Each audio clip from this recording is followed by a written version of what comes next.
Hi folks, welcome back to the kitchen. In this video, I'm going to show you how I cure a festive style ham. And I'm using a shoulder cut of pork for this. Quite unusual, but the technique I'm going to be adopting is really accessible and it's something that you can do in the comfort of your own home. Right, let's crack on with it. First of all, let's get you down on the bench and have a look at this meat. So like I said, this is a supermarket piece of meat. It's nothing special. This is a shoulder joint and you can pick these up in your supermarket for really cheap. Let me show you the price of this. Now this was £6.38. It's 1.5 kilos of pork and it was £3.99 a kilo, which isn't too bad. So first thing I'm going to do is get this out the bag because I need to do some work on it before we actually use this. This is security protected as well. Sign of the times, isn't it, eh? You know, people walking out of supermarkets with meat and everything. Very strange set of circumstances we're living in at the moment. Right, so there is our meat. Don't need the bag anymore. Probably going to take a little bit of moisture off this meat with a bit of paper towel. Right, I'm going to leave it like it is. I'm not going to take off its nappy. Okay, we don't need that. A few little bits falling off here. I think we'll leave those on.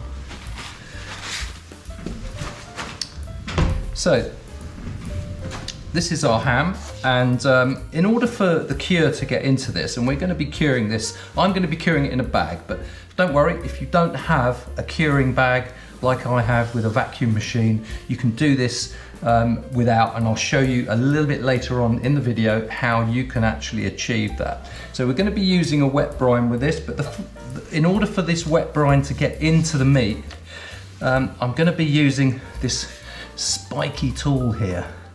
Okay, and this will give us lots and lots of holes in this meat in order for this cure to get right into it. And we're going to cure this for around about 10 days in the fridge in that lovely brine, and we're going to put some fantastic herbs and spices with it while we do that, and it's going to taste absolutely amazing.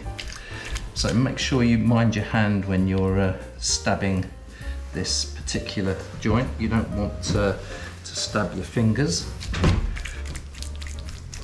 There we go.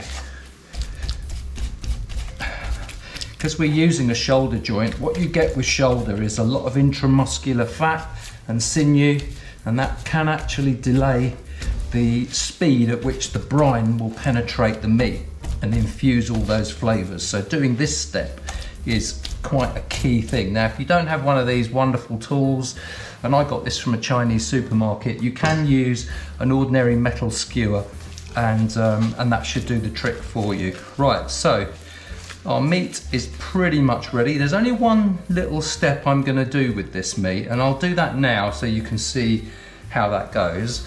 And I'm going to dress it in some meat net. Now we sell this on our website. This is 150ml meat net. I think that's 6 inches in old money. And this will sort of hold it in shape. I've put this on a mandrel now, and all that is a drinks bottle which has had the lid cut off. And what we can do is we can try and get the majority of that meat tucked over like that, and then with any luck I can try and draw this over the top. Well, you either love or you hate meat net. I like it because it keeps the meat in a nice shape as you brine it, and also when you come to cook it. It can be quite tricky. We used to do a larger size of meat net, but I'm using this smaller size. It does make it a little bit trickier, obviously, because it is quite tight. But once it's on, and it'll keep the meat in a good shape. Okay, so that is quite a faff, as you can see. It's worth it though, because I think it does keep that in quite close proximity to the meat. You don't have to worry about tying the ends of this sort of looks after itself. And there's our ham ready to go. Okay, next job is to make up the brine. What we're going to do is we're going to infuse these spices. Now, let me just go through the spices. I've got a teaspoon of cinnamon, teaspoon of mixed spice, which has got, if I remember rightly, cinnamon, coriander, cloves, pimenton, a bit of nutmeg, and also a little bit of ginger, and I've got some extra pimenton here. So it's got a real kind of like Christmassy sort of flavour to it. Now, in order to get the brine infused with some flavour, if we put this all in cold, it would take ages for them to start doing their thing. So what I'm going to do here is I'm going to put all the spices in, and then I'm going to add some cold water to this. And the reason I'm doing it in a little jar is because I'm going to pop this in the microwave, and that is then going to be heated up, and it's going to infuse, and then we're not sitting around for ages waiting for a whole tub, a whole 1.5 litres of brine to cool down while we can continue. This is a much quicker way of doing it. We'll add a little bit of water to that. Okay. And we've got our teaspoon here. We'll just give that a whiz round, and then once we're happy that all that is wet, we're going to stick that into the microwave, bring it up to temperature, and that's going to release all those flavours into that water, and that's going to form part of the brine. We'll just stick that straight in the bag, and away we go. So I'll pop that in the microwave, and that should be good to go. Right, come with me to the microwave. So here's my microwave. Let's get the door open. We'll pop that in there. Oops, sorry. Close that up. I think what we'll do is we'll stick that in for about a minute, and we'll let that do its thing. There we go, that's done. Right, here we go. Ooh, that jar's actually quite hot now, so that's helpful. We'll pop that down there. I've got my spoon here, so let's just give that another tickle.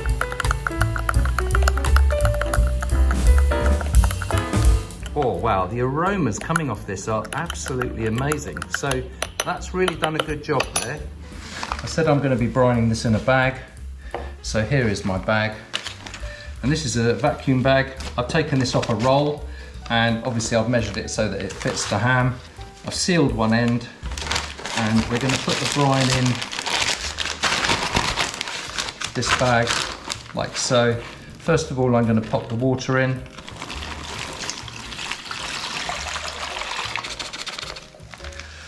I'll take you through the other ingredients for this brine, and we've got here, that's 1 litre of water, by the way, if you combine it with what's in here. Let's pop in our slurry of gorgeousness. Excuse me, a what? A slurry of gorgeousness? Oh well, back to the video. Now I'm going to rinse that out, obviously. I've got some apple juice. Now this apple juice is from my own trees in the garden. I'm going to use it to rinse this out. We've got 1/2 litre of that apple juice going in here.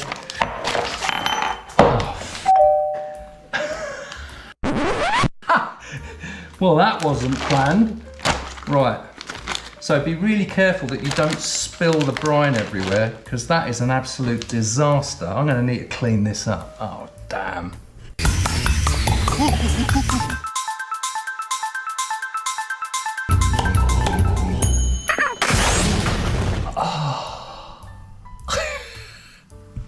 I cannot tell you the amount of times that I've brined in a bag, and that has never happened.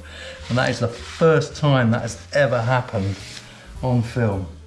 Kitchen floor's never been cleaner, I can assure you. What an idiot.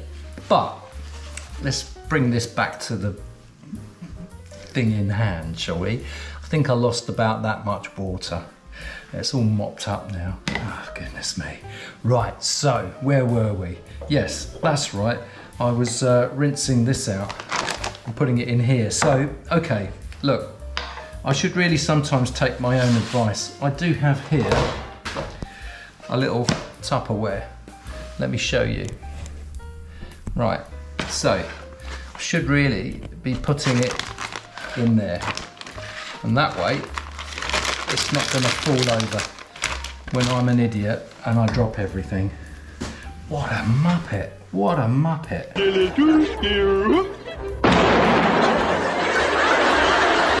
So we've got that lovely sweet apple juice off the trees. We've got the water in here with all the infused spices. Now, I've got 130 grams of salt. Don't need a fancy salt for this. Ordinary non-iodized table salt would be fine. And I have 20 grams of Prague Powder #1. Now, I know what some of you might think, that's an awful lot for 1.5 kilos of brine, but it is in 1.5 kilos of brine. It's going to be curing for 10 days. The diffusion rates in brine are a lot less than if you do a dry cure. And also, after this ham is cured, it's going to go into a pot of water and a lot of that's going to leach out as it cooks. So it's a completely safe, industry standard method. So I want to get that salt dissolved, and I'm just going to give this a bit of a whiz up. Get all those flavours infused together, and then we can just drop our ham into here and we'll vacuum seal this bag. Right, that's good to go. Let's get our ham in. Yeah, what a thing, eh? I can't remember the last time I ever dropped anything like that. Now, look, can you see that that's floating? We do want to create a bit of a vacuum in here, so the only way we can do that is by repositioning the vacuum machine and lifting it up like this. So I'm going to stop filming now. I'm going to reconfigure the cameras and we'll come back to this when I'm ready to show you how I do that bit of vacuuming. Right, we have set up, and you can see I've raised the vacuum machine onto a little bit of a pedestal just so that it's upright. And what I'm going to do is I've cleaned the inside edge of this bag, and I'm just folding it over here to nestle it. So I'm taking out as much air as I can already. I reckon I could even get away with just sealing this without drawing a vacuum. It doesn't matter if we've got a little bit of water in a little bit of air in the bag, so I'm not too fussed about that. So let me just close that down. I'm not even going to draw a vacuum on that. And I'm going to just go seal. You see how we've pushed all the air out? There we go. Let's just test that. See what kind of seal we've got. Okay, that's looking pretty good. I mean, I will put another seal on that just for safety's sake.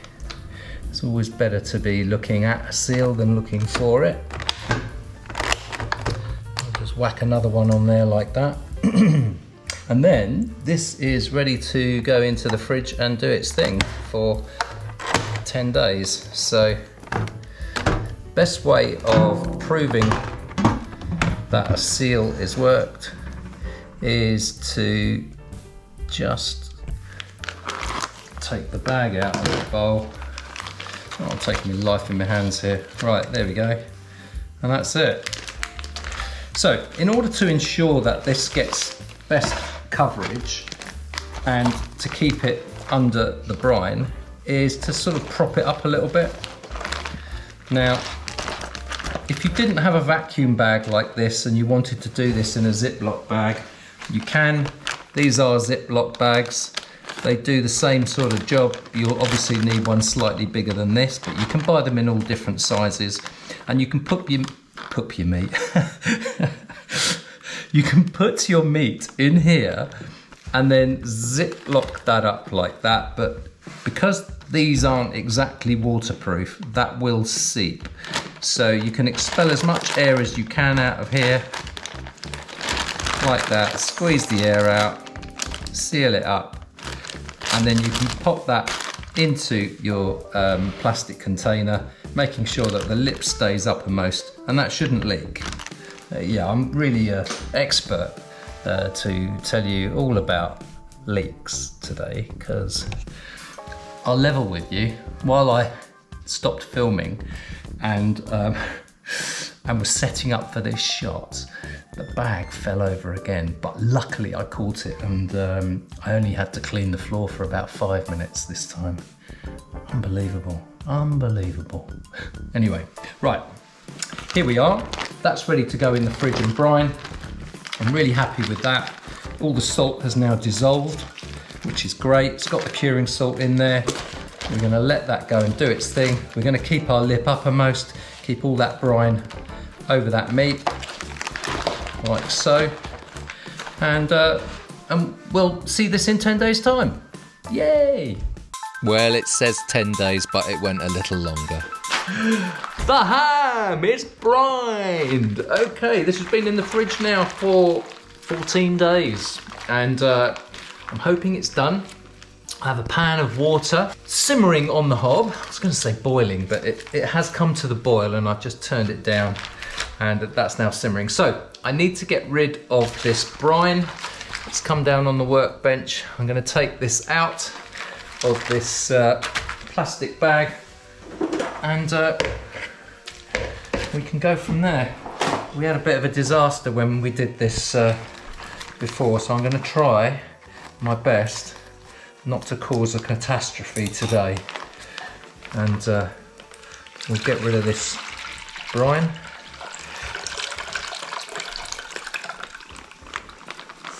So that's all our curing salt in there.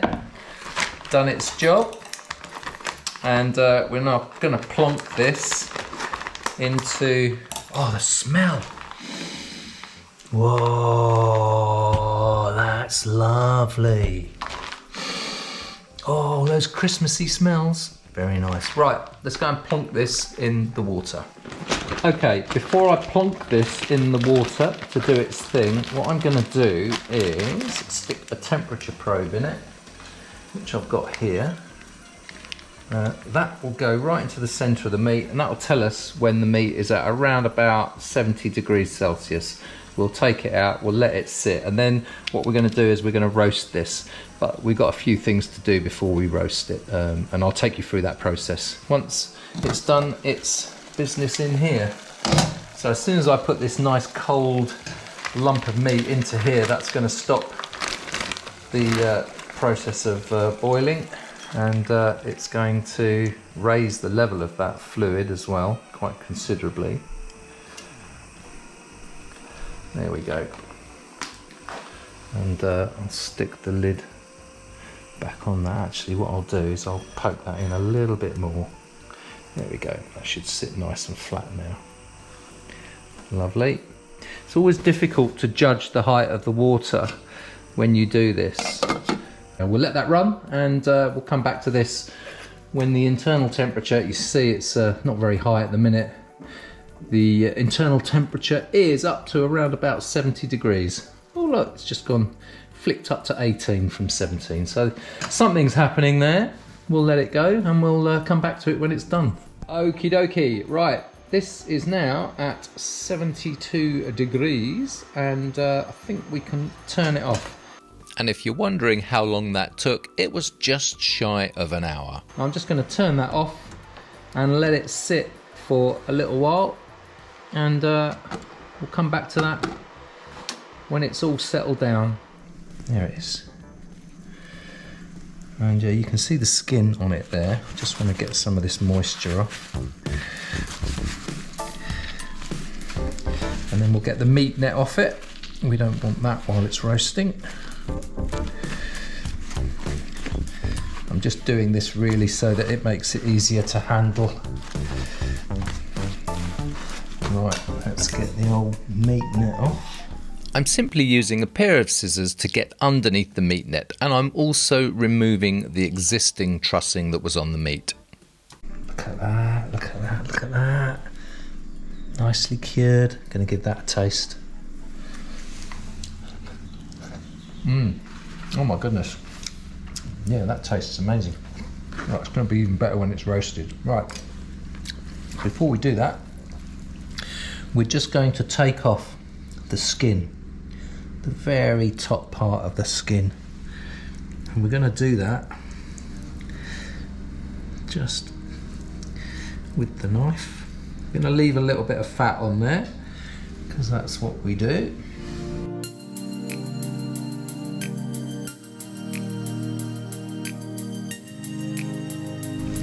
That's all the fat we've got on there, and that's absolutely fine.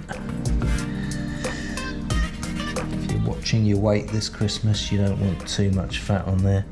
And we're just going to score this like so, and then this way like so. That didn't feel like it scored very well. Oh, it did, yeah. Okay. Right, I'm just going to spike these intersections with some cloves, and we'll come back to that when that's done.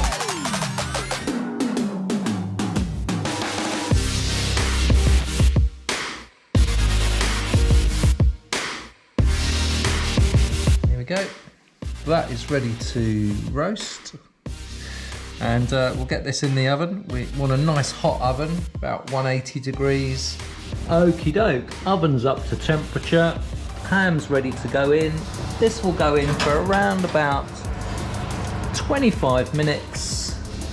I'll stick that on a timer, and when it's done, it's coming out 10 minutes before that 25 minutes is up, so after about sort of 15 minutes, and I'm going to glaze it with some marmalade. Okay, this is all done. Well, I say it's done. It's got another few minutes to go, but before I put it back in, I'm just going to glaze this with some marmalade. There we go. Let's get a spoon, and we'll pop some of this on top. Lovely. And then what we'll do is we'll just fire it straight back into the oven for another few minutes to let that all melt in and give it a really nice shiny glaze. Lovely. Right, come on you, back in the oven.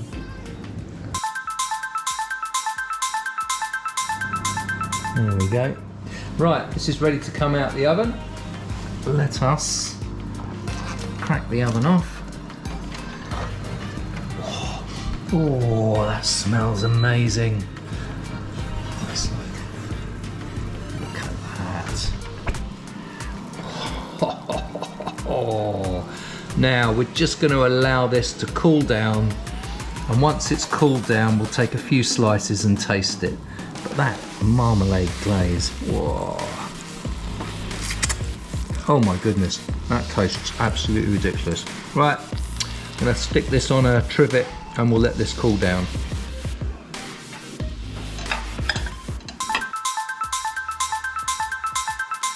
Right, so, oops, it's a bit cat-handed, but nevertheless, I'll take some nice thin slices. Look at that, lovely cure there, isn't it? Beautiful. Right, let us taste a little morsel of this. That is delicious. Gonna have to try another piece. Look at that, beautiful colour.